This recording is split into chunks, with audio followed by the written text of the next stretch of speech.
Hello, everyone. Welcome back to All Pawns All Hope. This is our 100th video. 100! And somebody sent us a chess game of theirs where they used our opening the hovel system.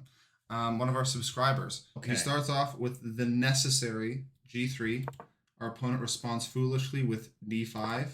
Now we send the knight to the side of the board. This analysis bar here, don't even look at it. This is better.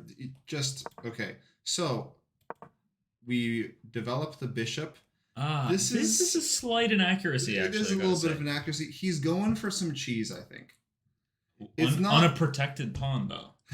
I'm not trying to roast our boy here. He's going for some cheese because I think that maybe the queen gets out, tries to get active. Then it's just hanging. He's putting some pressure. I see what he's doing. But what is the problem with this? Why don't you show our boys what the problem with this move is? So the problem with this is, if he were to capture the knight, then we would have to move the bishop twice. So now we've just moved the bishop twice in the opening. Yeah. Which we don't like. Maybe it's literally good by the engine. Is that what the engine's saying? Who knows? What does the engine know? This is our opening. I think the engine's like, why are you taking that knight? So maybe he's actually baiting him into taking the knight. But, just according to baseline principles, you try to avoid doing that. So This is, in the hovel system, it might not be good or it might not be bad. In the hovel system, this is the next move. So this is sort of a modified hovel. A movel, if you will. Yes. So now we're getting into something recognizable. We see the hovel taking shape.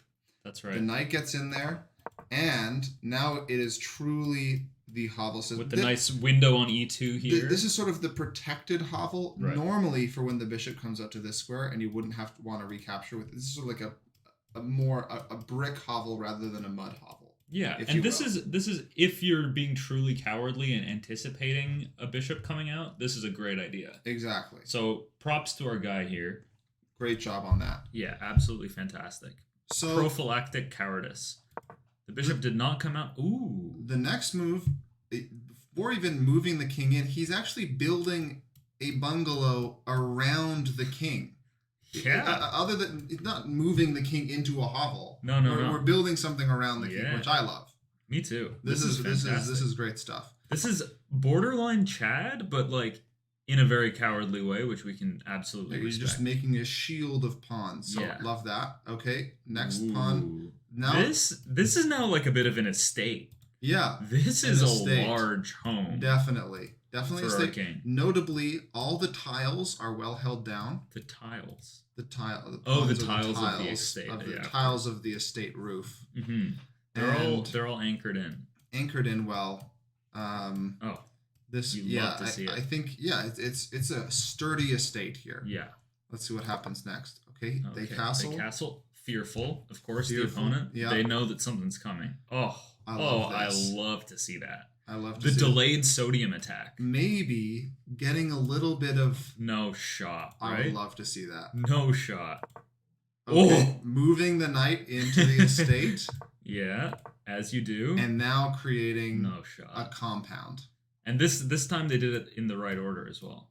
Or no, never mind. I mean, this is brand new theory here. Mm-hmm. So the compound is created. Two separate hovels basically are conjoined by a corridor. Really? Yeah. Yeah. I like that. This is great. These bishops are building a home together with their horses. Now, let's see how the game progresses from here. Delicious. Wow, I love the symmetry going on. Everything is behind pawns. Me too. And we know this queen d7 is striking up for something silly. I think we call this the compound variation. This is the compound variation. Absolutely. Our subscriber called this the mega hovel. We're taking a little bit of creative license and we're going to edit the name, but mega hovel is basically the same thing as a compound anyway. True. So, I mean, call it whatever you'd like, anybody. So, and now he falls for one of the classic blunders in this system. This is one of the classic blunders. Normally, you can contest a fianchettoed bishop in this manner. However, opponents will frequently forget that the knight is also contesting the square. So then the next move would be this. You wouldn't you could, but you wouldn't. And yeah, you just win a piece. And this is basically the only thing the hovel has going for it. Well, hold on. The hope. The hope is everything. Hope is everything in this world. This battery comes through. And I've sort of gone offline here. This isn't what occurred in the actual game. How do we get back online? You just want to click onto the line there. Nope, you go in. Boy, howdy, did you go back? Well, I'd love to see it a second time, so thank you. Well, how do I get back into what actually occurred in the game? Well, I'll show you what actually occurred in the game. This is where the game ended. Oh, really? When the opponent realized their grave mistake of bringing their bishop forth into the mega hovel or the compound. He didn't even let you do it to him. And he didn't let you do it to him. He just straight up resigned at this point.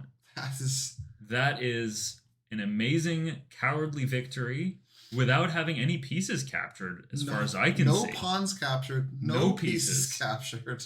This is all your pawns are in front of the pieces. Arguably the perfect game. Nothing past the third rank. Yeah. I mean, truly... The Evergreen game has nothing on this. None of Morphy's brilliancies, none of Nesmedinov's or Tal's brilliancy. This is chess. This is the beautiful game. Yes. And we thank you, our Disciple of Cowardice, for sending us this submission. Please continue to send us more submissions in the future. We would love to review them. We'd love to review them, yeah. This has been a great job and a great amount of fun. Thank you from all pawns and all hope.